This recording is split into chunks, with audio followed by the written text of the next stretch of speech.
اعوذ باللہ من الشیطان الرجیم بسم اللہ الرحمن الرحیم۔ آج منطق مظفر میں ہماری بات آ رہی ہے جب ہم نے جان لیا کہ عارضی کی قسم ہم نے کی لازم اور مفارق۔ اب جو لازم ہیں، لازم کی دو قسمیں ہوتی ہیں، ایک لازم بین ہوتا ہے اور ایک لازم غیر بین۔ اور اس کے بعد دیکھیے اسی لیے کہا انہوں نے اللازم بین وغیر بین، اور البین کی بھی دو قسمیں ہوتی ہیں، کیا؟ بین بالمعنی الاخص اور بین بالمعنی الاعم۔ اس کی شرح تھوڑی سی لکھ لیں، وضاحت کی کیا ہوتی ہے بین۔ مثلا جب ہم تصور کریں آگ کا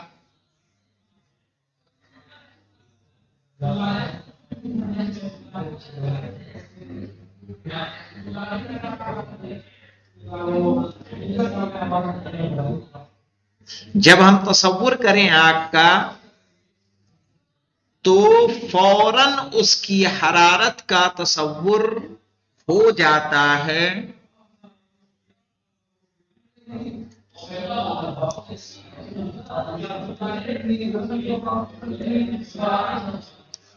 بنا کسی دوسری چیز کے مدد کے۔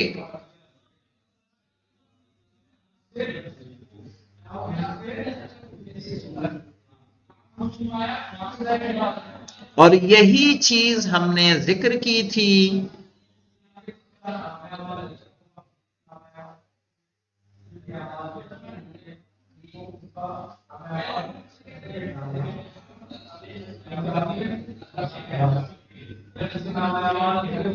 چیز ہم نے ذکر کی تھی دلالت التزامیہ میں،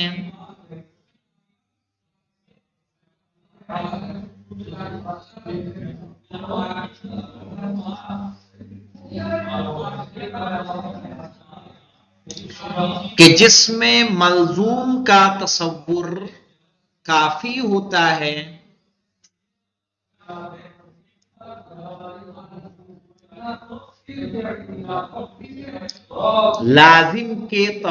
لازم کا تصور کرنے کے لیے۔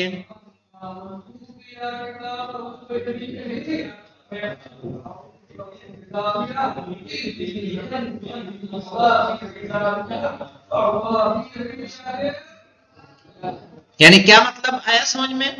اس کا مطلب یہ ہے کہ دیکھیے جیسے ہی ہم نے آگ کو تصور کیا، حرارت اس کی ذہن میں آئی، لازم کو تصور کیا، ملزوم کو تصور کیا، لازم ہمارے ذہن میں آ گیا، ان میں کسی چیز کی مدد لینی نہیں پڑی۔ کہنے اسے کہا جاتا ہے البین بالمعنی الاخص، لکھ لیں، اسے کہتے ہیں بین بالمعنی الاخص۔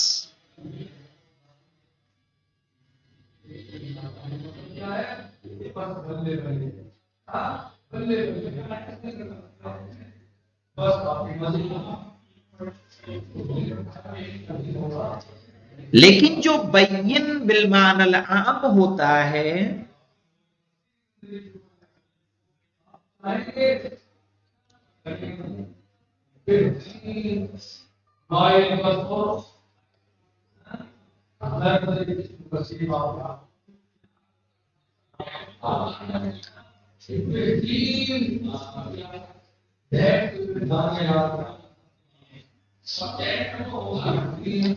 لیکن جو بین بالمعنی العام ہوتا ہے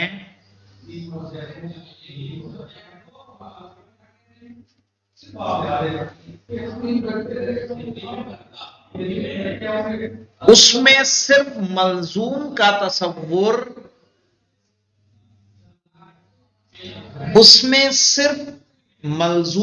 تصور،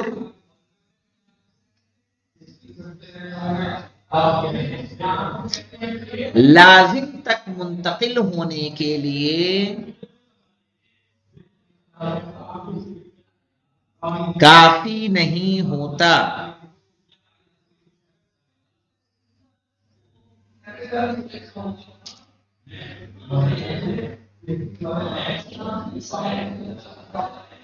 بلکہ ضروری ہوتا ہے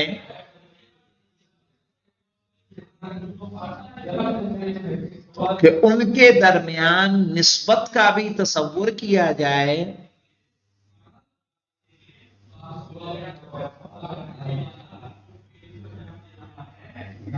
تاکہ اس ملازمے کا یقین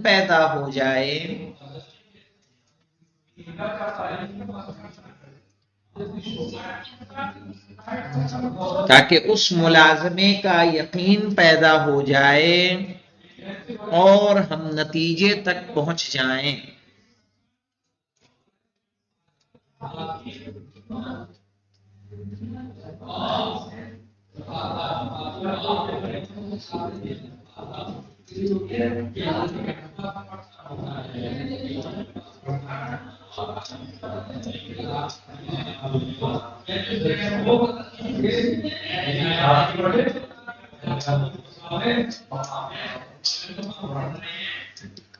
اب دیکھیے مولانا سمجھ میں آیا اس کو کہ بین بالمعنی الاخص کیا ہوگا کہ ادھر مجرد ہم نے ملزوم کو تصور کیا فوراً ہم لازم کی طرف پہنچ جائیں. آگ کا تصور حرارت کی طرف لے کے جا رہا ہے بنا کسی واسطے کے تو یہ بین بالمعنی الاخص ہو جائے گا.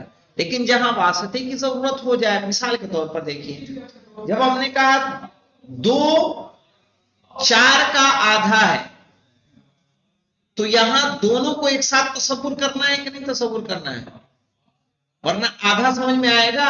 اگر خالی 2 کہیں آدھا ہے تو آدھا کس کا ہے تو ہمیں اس کے ساتھ کیا تصور کرنا ہے 2 اور 4 کو دونوں کو اور بنا اس تصور کے ہمیں اس کا آدھا نصف ہونا سمجھ میں نہیں آئے گا.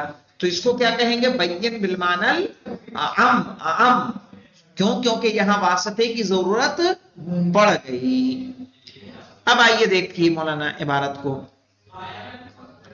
کہہ رہے ہیں کہ البین بالمعنی الاخص ما يلزم من تصور ملزومه تصوره ما يلزم من تصور ملزومه یعنی جس کے ملزوم کا تصور اس کے لازم کے تصور کے لیے ضروری ہو جائے بلا حاجت الى توسط شیء آخر بنا کسی شے کو بیچ میں لائے ہوئے.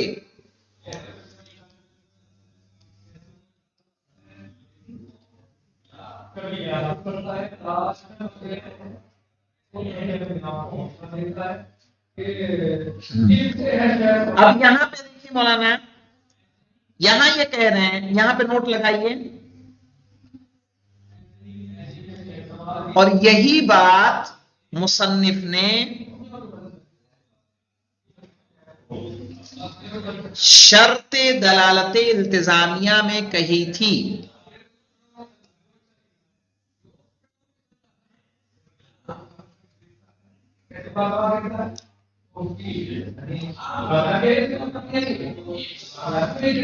کیا کہا تھا مولانا جملہ لکھیے پھر وہاں پلٹ کے دیکھتے بھی ہیں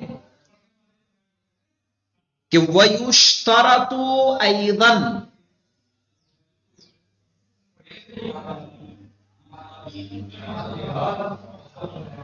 أَن يَكُونَ التَّلَازُمُ وَيُشْتَرَطُ أَيْضًا أَن يَكُونَ التَّلَازُمُ واضحًا بَيِّنًا.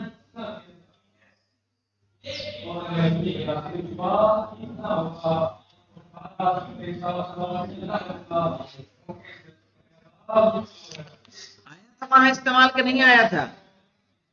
چلیے شرط دلالت التزامیہ میں پیچھے پلٹ کے دیکھیے دلالت کی بحث میں اگر ہم جائیں گے یہ پیج میں دیکھ لوں پیج میں ہم تقریباً یہ ہاں یہ دیکھیے یہ ہمارے پاس عبارت ہے وہ یشترط ایضا ان یکون التلازم واضحا بینا. بمعنى، اب عبارت کو پورا دیکھ لو، بمعنى ان الذهن اذا تصور معنى اللفظ ينتقل الى لازمه بدون حاجة الى توسط شيء آخر. جب بنا کسی واسطے کی ضرورت نہ ہو تو وہ کیا ہو جائے گا؟ بین بالمعنى الاخص ہو جائے گا. تو اب آیا سمجھ میں بولا نا کہ بین کیا ہے؟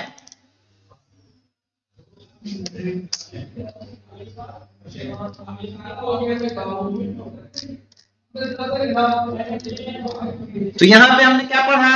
البین بالمعنى الاخص ما يلزم من تصور ملزومه، یعنی جس کے ملزوم کا تصور ضروری قرار دے دے تصورہ، اس کا تصور یعنی اس کے لازم کا تصور، بلا حاجت الى توسط شیء آخر، اس میں ہمیں کسی اور چیز کو بیچ میں لانے کی ضرورت نہ پڑے.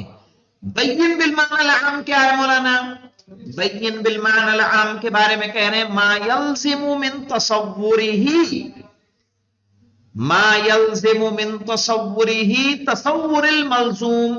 اس میں بھی وہی تعریف ہے یہاں تک تو کہ جس میں جس کے لازم ملزوم کا تصور اس کے لازم کا تصور ضروری قرار دے، وتصور النسبت بینہما، اور جو ان دونوں کے بیچ نسبت پائی جا رہی ہے اس کا بھی تصور ہمارے ذہن میں آ جائے، اس کا بھی تصور کریں. یعنی کس کے بارے کس لیے کرنا ہے؟ الجزم بالملازمہ، تاکہ ہمیں ملازمے کا کیا ہو جائے؟ یقین ہو جائے. مثل الاثنان نصف الاربعہ، جیسے کہ 2 4 کا کیا ہے؟ آدھا ہے. او ربع الثمانیہ، یا 2 8 کا کیا ہے؟ چوتھائی ہے.